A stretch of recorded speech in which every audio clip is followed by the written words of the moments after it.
여러분, 굿모닝 행정학 진행하는 여러분의 영디 최영희입니다. 자, 23년 지방직 9급 이제 16번부터 20번까지 마지막 5개의 문제들을 풀어볼 건데요. 사실 23년 지방직 9급에서 정답률이 가장 낮았던 문제는 바로 16번 문제였습니다. 지금은 우리가 내용을 아니까 그리 어렵지 않은데 행정학 내용을 완벽하게 정리하지 않으신 분들에게는 사실 라이트 모형이 상당히 까다로운 느낌이 들죠. 왜냐면 우리가 생각하는 상식과 좀 다르기 때문에 보통 대등권이형이라고 한다면 왠지 연방, 주, 지방이 대등할 것 같다는 착각을 하시면서 내용을 보시거든요. 실제 행정학에서 그런 부분이 많습니다. 의미를 내가 내 마음대로 부여해서 문제를 해석하는 경우들. 이걸 진짜 경계하셔야 되고 최근 문제들이 암기 위주로 나오지 않기 때문에 항상 내가 알고 있는 것도 내가 잘 맞춘다라고 하는 것도 정확하게 알고 있는지 이걸 꼭 점검해 주셔야 합니다. 아시겠지만 16번 라이트의 모형은 크게 세 가지죠. 하나는 코디네이트 또는 세퍼레이트, 대등 권위형 혹은 조정 권위형이라고 얘기하죠. 분리 권위형이라고 표현하기도 합니다. 인클루시브 내포 권위형이고요. 오버래핑 중첩 권위형입니다. 세 개 모두 다 정부 간의 상호 권력 관계, 기능적인 상호 의존 관계 이런 것들을 기준으로 정부 간 관계를 세 가지의 모델로 구분을 하고요. 2번 그들 중에서 대등 권위형의 모델 연방과 주는 우리나라로 치면 중앙과 광역이죠. 확실하게 대등하게 이렇게 독립되어 있습니다. 하지만 지방정부가 이렇게 쏙 주정부에 예속되어 있는 걸 전제하고 있기 때문에 주와 지방은 동등한 권한을 가지고 있지 않다. 이렇게 보셔야 되겠죠. 그래서 2번이 틀렸고요. 지금 내용 아니까 너무 쉽죠. 3번입니다.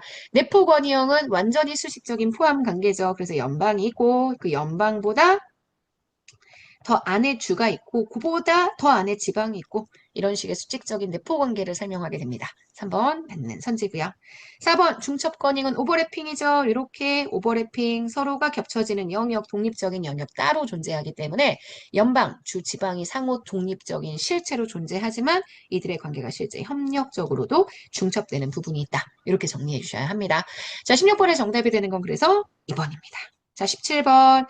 변혁적 리더십, 카영직의 리더십을 참 지방직이 사랑한다고 했었어요. 그래서 카리스마, 영감, 지적 자극, 개별적 배려 이렇게 네 가지 변혁적 리더십의 특징인 거 알고 있죠? 자, 1번부터 갑시다. 도전적인 목표와 임무, 미래에 대한 비전을 추구하도록 격려하는 거 변혁적 리더십의 가장 핵심적인 특징이고요. 자, 구성원 개개인에게 관심을 가지고 배려해주는 개별적인 자극들 나타나게, 개별적인 배려들 나타나게 되죠. 지금 보시는 요거 도전적 목표나 임무 미래에 대한 비전 추구하는 거 이런 게 우리가 얘기하는 영감이고요.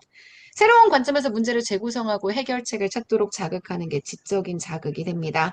하지만 상황에 따른 보상, 예외적인 관리, 늘 루틴으로 현재 해주는 방식이 있는데 예외가 생겼을 때만 관리를 한다는 거, 그리고 상황을 잘 해결하면 그에 대한 보상을 하는 건 보통 우리가 얘기하는 변혁적 리더십의 반대말, 거래적 리더십이 가지고 있는 특징, 이렇게 이야기를 해줄 수가 있기 때문에 지금 보시는 3번, 요건 현재 틀린 선지가 됩니다. 17번의 정답은 그래서 3번입니다. 자, 18번입니다. 무어의 공공가치 창출론. 무어의 공공가치 창출론은 24년에 또 나왔었어요. 아시죠? 자, 공공가치 관리론 중에 무어가 설명했던 내용이 공공가치 창출론이고요. 이 사람 설명했던 핵심 개념은 두 가지. 하나는 전략적 삼각형. 그죠? 전략적 삼각형의 개념, 요거 설명했고요. 또 하나 봤었던 게 뭐냐? 바로 공공가치 회계, 그죠? 순공공가치의 크기를 계산할 수 있다. 이런 얘기들을 했었죠. 행정의 정당성, NPM이 가져왔었던 행정의 정당성 위기를 극복하기 위해서 접근한 대안적 방식이고요. 전략적 삼각형의 개념을 제시합니다. 일단 공적 가치도 형성할 수 있어야 되고요. 이걸 해나갈 수 있는 역량도 필요하고요. 정당성과 지원들이 지지가 필요하다는 거, 요것도 들어가죠. 맞습니다. 신공공 관리론은 절대 계승하지 않습니다. 행정의 수단성보다는 진정한 목적으로서의 행정, 공공 가치의 창출이 필요하다라고 얘기하고요. 그래서 정부의 관리자들은 공공가치 관리에 신경을 써야 한다. 이렇게 얘기하죠. 공공가치 실현에 힘써야 한다고 주장하는 거. 그래서 문제의 정답이 되는 틀린 선지는 3번입니다. 되게 최근에 강조되는 이론이기 때문에 열심히 보자고 제가 말씀을 드렸었습니다. 자, 19번입니다. 로이의 정책 유형. 리플리아 프랭클린의 정책 유형에는 없지만 알몬드 파멜에게만 있으면 알몬드 파일은 상추 싸먹으라 그랬어요. 상추, 상징 정책과 추출 정책. 그래서 지금 보시는 1번입니다. 로이와 리플리 프랭클린에는 분배, 규제, 재분배에 대한 내용은 있으니까 이거 기억해 주시고 그리고 리플리 프랭클린은 이 규제를 두 개로 나눴다는 거. 경쟁적 규제와 보호적 규제. 로이는 지금 이 세 가지의 정책에 플러스 네, 우리가 알고 있는 구성 정책까지 추가했다는 거. 요거 알고 있죠? 19번 문제의 정답은 그래서 지금 보시는 것처럼 1번입니다. 20번 정부 예산 팽창 이론이요. 처음에 딱 보시면 바그너 또는 피콕과 와이즈만 우리가 이런 학자들에 대해서 모를 수 있습니다. 보몰 모를 수 있어요. 하지만 팝킨스는 관료 피라미드에 대한 이야기들을 하면서 부하 배증과 업무 배증, 관료가 너무 비약적으로 증가하는 상황을 설명했었던 예산 팽창 이론가라는 거 요건 알고 있죠? 그래서 파킨슨 관료들은 자기의 권력 극대화를 위해 필요 이상으로 자기 부서의 예산을 추구한다. 정부 예산을 지속적으로 증가시킨다. 이건 파킨슨의 내용이 아니라 니스카넨이라는 거 요거 꼭 알고 계셔야 되고요. 그러니까 모르는 거에 너무 스트레스 받지 마시고 아는 걸로 최대한 문제를 풀어주기 위한 연습을 꼭 해주셔야 합니다. 오케이. 자, 1번입니다. 바그너. 아시겠지만 국민들이 실제 경제가 발전해서 1인당 국민소득이 올라가면 공공재를 더 많이 요구한다. 그래서 정부 예산이 증가한다. 라고 얘기했고요. 바그너의 법칙.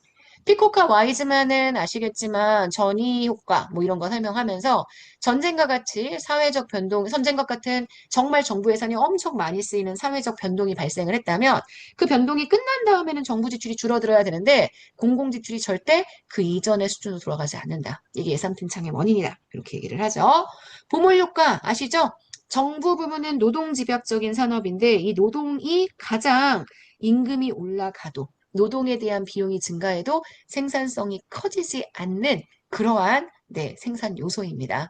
정부는 그래서 인건비가 차지하는 비중이 너무 크니까 예산이 엄청 팽창이 되는데 생산성은 실제 그렇게 늘어나지 않는다는 걸 설명하죠.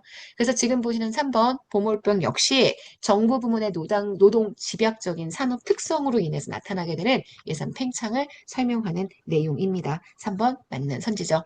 제가 정부 예산 팽창 이론과 정부의 예산이 감축되거나 공공재의 감축을 설명하는 이론들 수업 시간에 꽤 자세하게 말씀해 드렸는데 그거 잘 기억하면서 정리해 주시면 좋겠습니다. 자, 문제의 옳지 않은 선지는 그래서 4번입니다. 자, 여기까지 해서 24년 지방직 9급까지 풀어봤습니다. 저희는 이제 나머지 두 개의 기출처를 풀어볼 건데요. 하나는 24년의 지방직 9급, 그리고 또 하나는 25년의 국가직 9급. 가장 최종 두 가지의 문제들만 놓고 정리를 할 거니까 마지막까지 굿모닝 행정학 잘 들어주시면 좋겠습니다. 자, 23년 지방직 9급은 여기까지 해서 마무리하도록 하겠습니다. 여러분, 오늘 하루 정말 여러분 거고요. 내일 아침에 만납시다. 여러분, 안녕.